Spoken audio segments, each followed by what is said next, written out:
So UCL നാളെയാണ് തുടങ്ങുന്നത്. അതെ സോ ഫസ്റ്റ് മാച്ച് വരുന്നത് Liverpool verse ഗൽറ്റാസറയാണ്.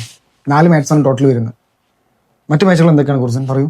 Atlanta versus Bayern Munich, പിന്നെ നമ്മുടെ Atletico Madrid versus Spurs, Tottenham, പിന്നെ വരുന്നത് ന്യൂകാസൽ വേഴ്സസ് ബാഴ്സലോണ. അതെ ആ മാച്ചിൽ ഓൾറെഡി ഫിക്സ് ചെയ്ത് വെച്ചതാണ്, കാരണം ഞങ്ങൾ ജയിക്കും. ന്യൂകാസൽ ജയിക്കും, അത് ഞാനും ഫിക്സ് ചെയ്തതാണ്. അത് സിറ്റി ആയിട്ടുള്ള കാരണം ന്യൂകാസലിന്റെ ഹോം മാച്ച് ആണ്, സോ അഡ്വാൻറ്റേജ് ഉണ്ട്.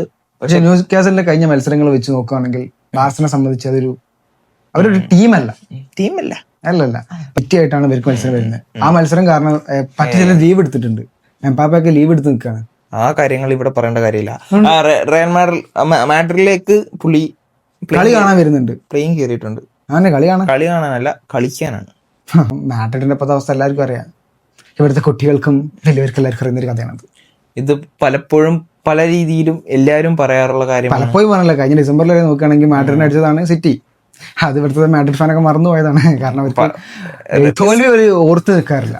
എന്തിനാ കളിക്കുന്നത് ഞാൻ ആലോചിക്കുന്നത്. ആ 2 ലെഗ് കൊടുത്തൂടെ? സമയം ഭക്ഷ്യശാലയോ അല്ല, അതിന്റെ സ്റ്റേജ് വെച്ചിട്ട് ക്ലബോ ലാലിഗ, ഈ ചാമ്പ്യൻസ് ലീഗ് പിന്നെ ചെറിയൊരു പറ്റിപ്പോയി. പക്ഷെ ഈ വട്ടത്തെ ലാലിഗയും ചാമ്പ്യൻസ് ലീഗും ഞങ്ങൾ അടിക്കും. എല്ലാ ദിവസവും കേൾക്കാറുണ്ട്. പിന്നെ പറയാനുള്ളത്, ഇന്നലെ AC മിലാൻ ഇന്റർ മിലാനെ തോൽപ്പിച്ചു.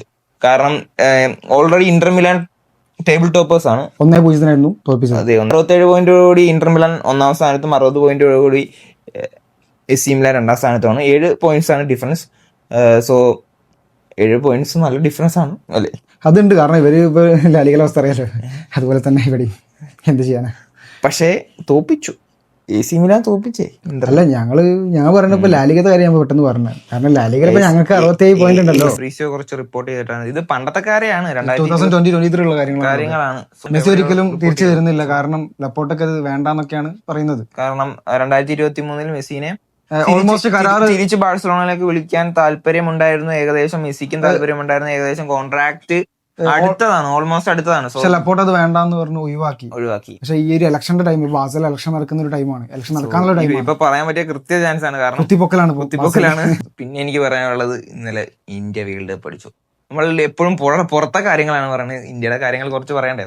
സോ എന്താന്ന് വെച്ചാല് സഞ്ജു സാംസൺ, അതെ, സഞ്ജു സാംസൺ 81 റൺസ് എടുത്തു. അതെ, ഇന്ത്യക്ക് വിജയം. അത്രേ പറയാനുള്ളൂ. കാരണം നമ്മൾ ഫുട്ബോൾ പറയുന്നതാണ്, പക്ഷെ ഇത് പറഞ്ഞാൽ കംപ്ലീറ്റ് ആവില്ല. അതുകൊണ്ട് പറഞ്ഞു പോയിന്നുള്ളൂ, പറയണമെന്നുണ്ട്, അത് കാരണം പറഞ്ഞു. അത്രേ ഉള്ളൂ. Thanks for watching Sanju special Samson. Thanks for watching. ഇനി ഫുട്ബോളിൽ എന്നാണ് സ്പെഷ്യൽ ഉണ്ടാകാൻ? അതെ, എന്നാണ് ഫുട്ബോളിൽ ഇങ്ങനെ സ്പെഷ്യൽ ഉണ്ടാകും. അതെ.